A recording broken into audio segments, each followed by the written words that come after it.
no slacking, back again. And today we're gonna be working on Kosoto Gama, which is a minor outside sickle. Yep, just like a sickle, chopping people's feet off. Not really, because then you'll go to jail for stuff like that. Anyways, let's go check it out.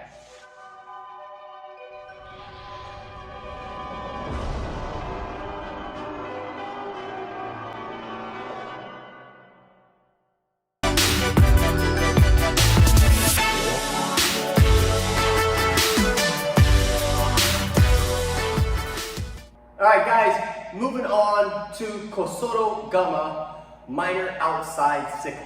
So, I love this technique and it sets up a lot of my other throws. So in case I ever randori with you or spar with you, don't cheat, because you know that stuff.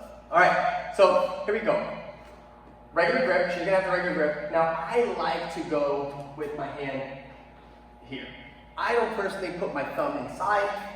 I just don't like to search to put the thumb inside. She likes to do that. I don't like to search my thumb. I just go over, grab whatever I can grab, and bring my elbow down, right? Because a lot of times when you bring my elbow down, some people here, they like to roll under to get out of this position, which I don't really care about that too, because it just sets up my Russian belt grip. So anyways, so I like to grip here, and then I keep my elbow down. Now, the next thing I want to do is I want to step to the side, kind of like Hizaguruma. So if you've seen our Hizaguruma video, kind of like the same thing. I'm stepping to the side, like out of the way, right? So I'm stepping to the side, and now what I'm going to do is I'm going to take this foot, and I'm going to be kicking the back of her heel with this part of my foot, and I put my foot up, toe to the sky. Okay, so I step to the side, and I chop up, and as the leg is in the air, because I hook this, I'm going to start turning her body until she falls down. Okay, let's go over here and decide. She has a regular grip or whatever grip she wants to have. I'm going to go over. She's actually so good she didn't even have to grip with this hand. See? No hand judo. Alright, so I step to the side so I can kick this leg up. Okay, I don't want to be here and then I'm not going to have the leverage to push up, and plus this leg's on the way.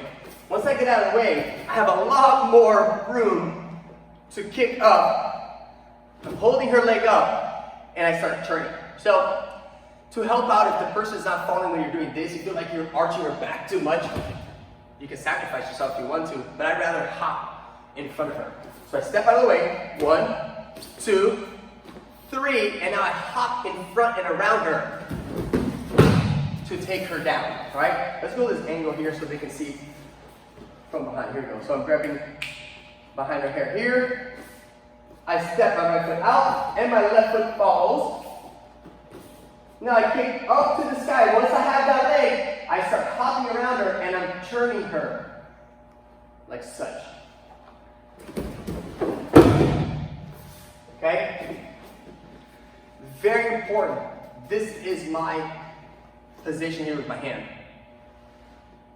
Okay? And again, same kind of concept. If she was an 18-wheeler, I would be turning her like that. You mean the steering wheel? Steering wheel. That's the thing. Steering wheel. That has the honk thingy horn inside. Oh my God. Alright, so guys, that's Kosoto Gama. Okay, make sure that you're stepping out to the side and you're chopping up, and as you have that foot hooked, you can turn or you can also hop. And it really is going to depend on what's going on during your shiai or randori or sparring or rolling, whatever grappling style you do. Guys, don't forget to subscribe. Don't forget to like. Don't forget to share and to comment if you want to have any questions or something like that. Cool? Guys, thanks for watching.